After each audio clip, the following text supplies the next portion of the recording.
Joe from As the Joe Flies. And I'm Leslie from Trips with Tykes. And welcome back to Disney Deciphered. So we are continuing on our ride guide series, talking about some of our favorite boat rides at Epcot Center. Looking forward to this. Really enjoy the boat rides there and some new news about one of them. But before we get to that, let's start, as always, by thanking a new Patreon member. So Leslie, who do we got to thank today? Today, we are thanking new patron, Christina P. Thank you so much for supporting the podcast. If you're interested in joining in our elite group of patrons, you can go to patreon.com/Disney Deciphered and subscribe there. You'll get access to our free Facebook group, unfiltered episodes, all sorts of bonus content when we're in the parks. Yes, thank you so much, everyone, for supporting. So let's get right to it. We're going to start in the Norway Pavilion boat rides of Epcot's World Showcase. Let's start with Frozen Ever After. Before we get to the Frozen Ever After in the Norway Pavilion, just because it is currently in the Disney zeitgeist, Leslie, did you see the new animatronics in the Frozen Ever After in Hong Kong Disneyland that's going to be opening soon? I have not seen it. I saw the headline. I have not actually seen anything beyond the headline. So you're going to have to fill people in. They Spoiler look alert. so much better. It is like such an upgrade from, for those of you who don't know, I guess this is a spoiler alert for our ride guide that's about to come up, but the Anna and Elsa animatronics in Frozen Ever After in Norway, in Orlando, it's actually like, it's almost like mannequin heads, and they're like projecting Anna and Elsa's face on them. And it looks okay from some angles, but it looks really weird at other angles. Well, I don't know if Hong Kong Disneyland is going to have maintenance issues because of it, but they're like full-fledged animatronics. They look great. So if you haven't seen it yet, go check out the pictures online. And Leslie, after we're done with this episode, you should go check them out online. But why don't you tell us the background of Frozen Ever After? Because, you know, with this very popular new attraction, you know, something had to be lost for that. So tell us the background of Frozen Ever After in Norway. Sure. I mean, this is the episode where we get to geek out because it's all about kind of Epcot history. Joe and you and I live that and love that. So Frozen Ever After, for those of you who are new to Disney fandom, used to be an attraction in the Norway Pavilion in World Showcase called Maelstrom. And that opened in July of 1988 and lived until October of 2014. So for the bulk of my childhood and early adult years. And there's a really great Disney Dish podcast episode about the history of Maelstrom. And it sort of tells like the wacky story of the negotiation with Norwegian tourism for it to come to be. So go back and find that and listen to that if you care about all the history. But Maelstrom used to be a ride that celebrated sort of all things Norway. And it was a really weird mashup of things like trolls and oil rigs and, you know, modern history. And so it was a really weird kind of unique attraction that would never ever be built today. It was absolutely one of my favorites as a child. I rode it all the time. I love the freaky trolls. And, you know, a lot of people were really sad when the word came down that a Norway IP had, you know, become so popular, or Scandinavian IP had become so popular in Disney with the hit of Frozen. So this was closed down in 2014 and then reopened in 2016, June 21st, 2016, as Frozen Ever After. Uses the same ride vehicles, uses the same track, but a totally different storyline and totally different set of scenery. Yeah, so it is a boat ride, although there's like some mild thrills in it. There is no height requirement. There's not even any restraints really to worry about, no bars to be pulled down. So people of any age can ride this attraction and any size. You can bring your baby in a carrier if you'd like. So that's important to know. Now, the premise, as it comes from Disney, is voyage to Arendelle aboard an ancient Nordic vessel as you take a musical tour of the wintry world of Frozen. So let's go through this attraction, starting with the queue. It does stretch pretty far. Like oftentimes you'll see it stretching outside all the way past Akershus, like in the middle of the Norway Pavilion. There's also a significant amount of the queue that's inside. It is nice and cool in there. So in the summer, when you finally get inside, it's pretty great. But when you enter the ride building, one thing that I've always noticed is it's kind of super dark in there. It's like a nighttime fishing village scene in Arendelle. There's lots of references to the movie. Probably one of the cutest parts is Wandering Oaken's trading post and sauna. That's really cool if you remember from the movie. And there's like portraits of characters and cool window effects that I won't spoil here, but really it's just snaking back and forth, and it's not that like big of, it doesn't feel like that big of a room, but there are a lot of switchbacks, and so they pack a lot of people in there, and then like we said, it's still backs up outside. So that's the queue. You get onto a ship with 4 rows that seats 2 to 3 across, and the ride does run through quite a few people. So, what's the ride capacity, Leslie? And why don't you run through the ride for us? Some mild spoilers if you haven't seen Frozen 1. That's right. So ride capacity is about 1,000 per hour. So that's pretty solid. I mean, it's not one of the biggest people eaters, but it definitely moves folks more than a lot of other top tier attractions. So in terms of the ride run through, once you get on that sort of Viking ship, and the boats sort of feel a lot to me like a Pirates or a Small World, not quite as big as I'd say as a Pirates, but that's what you're sailing on. And the premise of the ride is that you're commemorating the anniversary of the day that Anna saved Elsa. Through the final scene of Frozen 1 that I think everybody at this point knows and probably has watched 1,000 times if you have young kids like we do. And the celebration that's happening is a summer snowy day. So they're sort of using Elsa's powers to transform a summer day into a snowy one. And so it allows the boat ride to kind of be a greatest hits of the movie. And you're going to journey past all of your favorite characters from the movie. You're going to first see Olaf and Sven singing. You're going to see Grandpa Troll telling the stories to the little ones. Then you're going to go to Elsa's ice palace and see her, pass Anna and Kristoff. And then finally, Marshmallow, that big puffy snowman guy with his little snow babies, that you'll see him at some point in the ride as well. There are lots of songs featured. You'll hear Do You Want to Build a Snowman, In Summer, Let It Go, and First Time in Forever. So again, greatest hits. And we already alluded to the fact that there will be animatronics along the way with weird projected faces. Yes, semi-animatronics. So it is good to see that at least the Hong Kong version is moving away from that. But yeah, it is a lot of fun. I think they really designed it to hit all the beats that your kids would expect from a Frozen ride, and it really, does that really well. It's a really well done ride. One thing we didn't mention is spoiler alert, but again, it's not a huge part of it's like at this point, the story, but the boats do go backwards. At one point, used to be a huge part of Maelstrom, a very scary part of Maelstrom, if I recall correctly. It is not as scary now. It's much more dramatic, and it's really well done what they've done with everything. So, although R.I.P. Maelstrom, I do feel like they did a really good job with Frozen. Let's talk about who this attraction is for. I would say, obviously, if you're a Frozen fan, it's a no-brainer. Really, nearly everyone can ride this. Like we said, there's no height restrictions. Who might not like the attraction? It can get pretty dark. So if you're afraid of that, or if you're afraid of mild drops and going backwards, like I said, you might not like it. I think another thing, this isn't like a deterrent for the attraction, but you should know that you will get wet. And not necessarily because you're getting splashed. You will get wet because the times the attraction runs and there's no one in the seats get wet. And the number of times I've come off this attraction with my butt being wet, even though like my top side and my front are not wet, is way too many. Bring something to sit on, or just even sit on your poncho, because it's a little damp and can get a little bit gross. Yeah, totally agree. This is one of those ones you kind of need to slide forward in the seat and not sit right back against it, because it can get a little bit wet. But I mean, it depends though. It's one of those rides that's very weird. And at Pirates, it's the same way. Sometimes you can get quite splashed, and sometimes you avoid it entirely. So yeah, you just should be prepared for that. But it is nice and cool on a summer day, because you get the air conditioning and then you get splashed, and it's very welcome in the summertime. Maybe not so much in the winter. All right, Joe, well, let's talk about lines and strategy. What about Genie Plus and Lightning Lane for this attraction?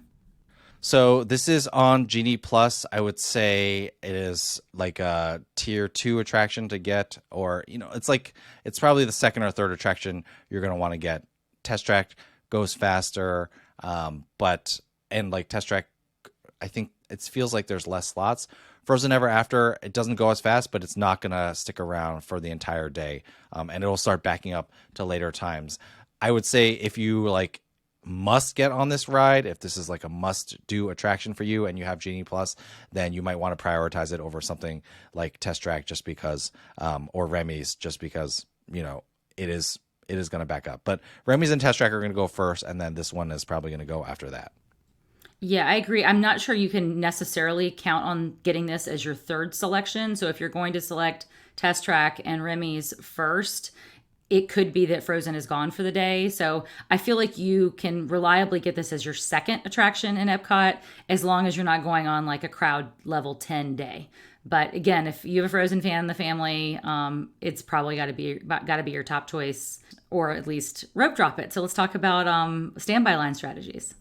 Yeah, so this is a great attraction to rope drop, especially with Remy's being around now. From the International Gateway, if you're coming from, Swan, Dolphin, Beach Club, Boardwalk, Pop Century, Caribbean Beach Resort, all the Skyliner resorts, a lot of people are gonna, as soon as the rope drops, even if you're like further back in the rope, a lot of them are gonna go straight to Remy's. And because of that, it's a longer walk to Norway and Frozen. I find that at rope drop, it's really not that bad. Like if you rope drop Frozen, and I guess this is another option if your kid really wants to get on Frozen or you want to really get on Frozen. If you rope drop this as your first attraction, most people are going to Test Track, Remy's. And also, we said it does like 1,000 people an hour during this early entry period. People get through it pretty fast. So, if you're really far up on the rope, like if you are like one of the first people on Remy's, you can probably make it over to Frozen and not have much longer than a 10, 15-minute line, like right after that, and do both of them during that early half an hour entry. You are at an advantage if you're coming from the International Gateway. It's a little bit of a longer walk coming from the main entrance, but one nice thing, again, for coming from the main entrance, a lot of people are going to stop at Test Track before they get to Frozen. And so if you're rope dropping Frozen, you have an advantage there. And then on the back end from the International Gateway, same thing, except for people are stopping at Remy's. What are other times to get on Frozen that you've found without like too much of a line? Yeah, sure. So the best time I've found for late night folks who can't do the early entry is to ride it during the evening spectacular, whatever it is and will be in the coming months in Epcot. But that's when a time when the lines really go down because everybody's sitting around watching for the show to start. And oftentimes, I think to discourage people from getting in the queue and having to keep the ride open late, long past close, the posted wait time will be very long for Frozen Ever After. Don't believe it, because it's never that long. It may say something like, 60 minutes. In reality, it could be 5. I've seen that happen personally. And this was especially true when the ride was still sort of newish and they were really trying to discourage people from riding it. The demand is still there for this attraction, but it's not as much as it was, say, 4 years ago. So it will be a shorter line. Yeah, definitely agree. I'm not sure when Guardians of the Galaxy Cosmic Rewind is going to go off virtual queue, but once that goes off virtual queue, even more so, people are going to be rope dropping that, like spending their time in line doing that. So Frozen has, for better or for worse, solidly become like in that second tier or that A- tier of attraction, that 1B tier of attraction at Epcot, like I said before. And so that works pretty well. Speaking of tiers, and not to confuse people with different tier lists, but a reminder that for these attractions, we do a tier ranking at the end, S being the highest, and then A, B, C, D, F. So what tier ranking would you give Frozen Ever After, Leslie? This might be heresy, but I give it an A. I really like Frozen Ever After. I was a huge Maelstrom fan. It still preserves a little bit of the weirdness to me. And it's just a ride that like everybody in my family can enjoy. Now that it's on Genie Plus, it's gettable for us. Don't have to pay anything extra beyond the Genie Plus cost. And I like Anna and Elsa, and I like Frozen. So I really enjoy this attraction. What about you, Joe? Wait, which way do you think it's heresy? Up or down? Overrated or Well, I underrated? should hate it because I loved Maelstrom, and I should be Yeah. mad that it's there and Maelstrom's no longer there. I got it. I got it. Yeah, yeah. It's a tier attraction for myself as well. I think like we said, it's really well done. I think it hits all the beats. I'm just repeating myself that you would expect from a Frozen attraction, and you really need a Frozen. I mean, it is such a huge film. You understand why that attraction needs to be around.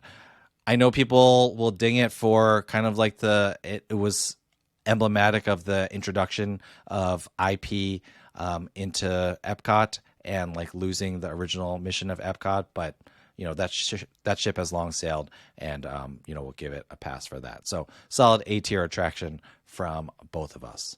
All right, let's move to a very different type of IP in Epcot. Over in the Mexico Pavilion, you can find the Gran Fiesta Tour. As you enter the Mexico Pavilion, and you have San Angel Inn in the front of you, with Chichen Itza, the model, in the background inside the Mexico Pavilion. But on the left, tucked away in the little corner, is the Gran Fiesta Tour featuring the Three Caballeros.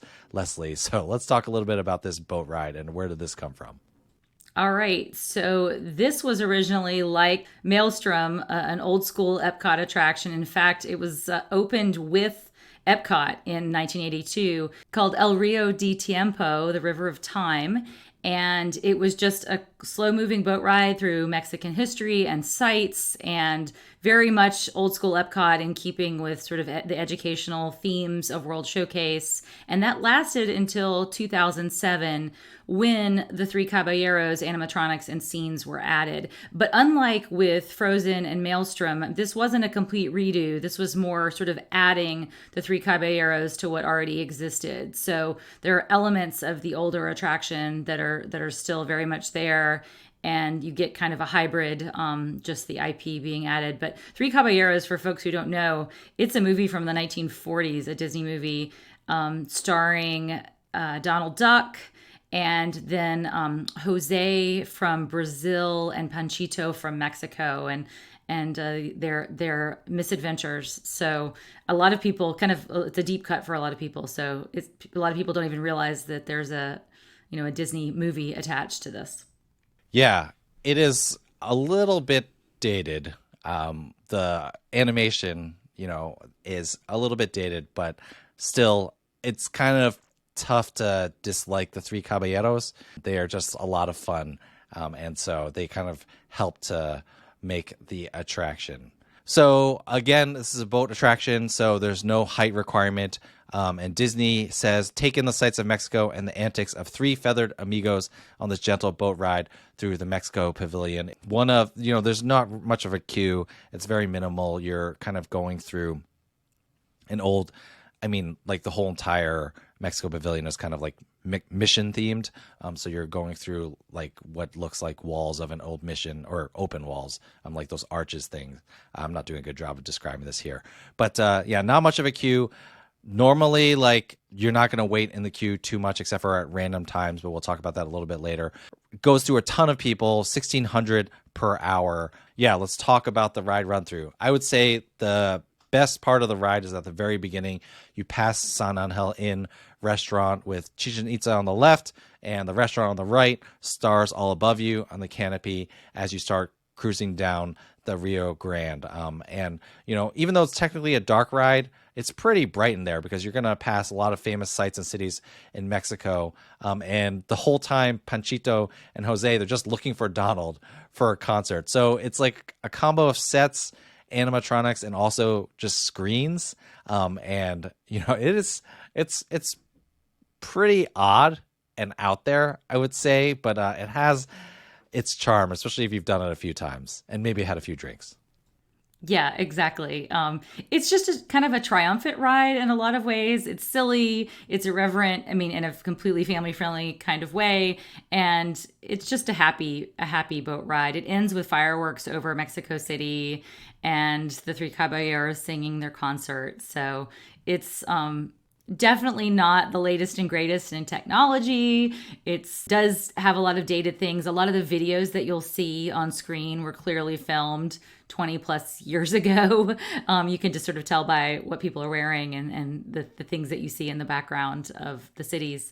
But it totally works. So let's talk about who this attraction is for, Joe. Yeah, it's pretty much for everyone. It's one of those nice attractions that you can just ride and just like relax a little bit, cool down in the summer. Again, these boat rides are great for cooling down. It's a lot of fun. You do get to see lots of sights and sounds from Mexico if you can not get too distracted by the anthropomorphic ducks running around looking for their friend. And so it is a cute attraction, and my kids go on it and they kind of walk off like, what was that all about? But at the same time, they don't hate it either. So really, I think anyone can take this attraction. And it's one of those attractions where like you're wandering into the Mexico Pavilion. If there's no line, you're just going to hop on if you've got like 5 minutes to spare. Speaking of which, let's talk about standby strategies. Now, there's no Genie Plus for this attraction. In general, like I would say, Leslie, I've only like every once in a while I'll go into the Mexico Pavilion and there'll be huge lines, especially like at 11 o'clock, right when it first opens, and maybe at dinner time and meal times. But other than that, it does feel like there's not much of a line for this attraction at most times. Yeah, the only time I've ever really stood in a line is if I'm going, maybe sort of mid afternoon on a really hot day when everybody wants to get some air conditioning. And then you've got like a lot of the other rides have got extremely high waits. And so people come to this as a default. But I almost never stand in it. So just check your app and check the wait times. And as long as it's under 15 minutes, it's probably 5 minutes and you'll be on the boat pretty quickly. So definitely one that I fill in. I do it pretty much every trip. I can't think of a trip in my adult life that I haven't done it because it is so easy to get on. Yeah, definitely agree. It's harder to get into, way harder to get into La Cava Tequila than to get on this attraction. So, and maybe you're waiting to get onto La Cava Tequila and you just have one person stand in the line, you guys rotate riding Three Caballeros. Honestly, that's probably a large line generator for the attraction. All right, so let's give our quick tier ranking for this attraction. I'll go first this time, Leslie. I'll put this as a solid B tier attraction. I think if we did minuses, I would maybe make it a B minus, make it closer to a C, just because it is dated. But I don't know, something about the attraction, the charm of it, Donald. It's a lot of fun. Like you said, there's a lot of high positive energy in it. It's just weird and quirky enough, old Epcot enough for me that I do really enjoy it. And with the short lines, I feel like it's a B tier attraction, something that you can ride solidly every single time, even when every once in a while the animatronics at the end are broken. What do you think, Leslie?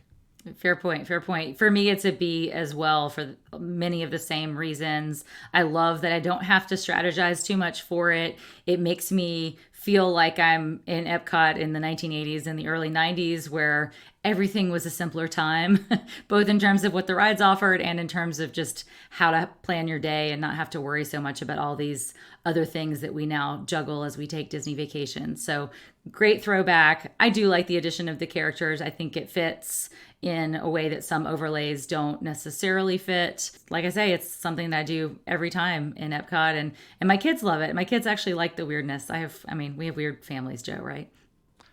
Yes, that's an understatement.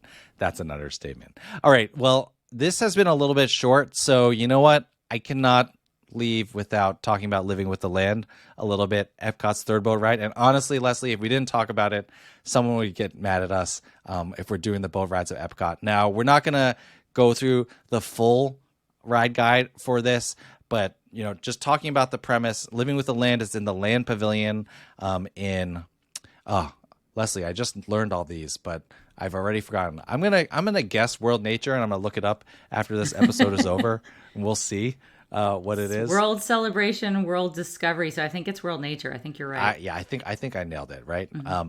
So it's basically like a slow boat ride, and this is the longest boat ride out of all the boat rides at Epcot. And, it's like over 10 minutes long, and it kind of talks about the history and the science behind farming in America and also at Epcot. Like you go through some scenes with animatronics about farming, and then you also go through greenhouses where they actually decorate. Well, they do decorate during the holidays, and they do display the plants that they're growing in a very decorative way.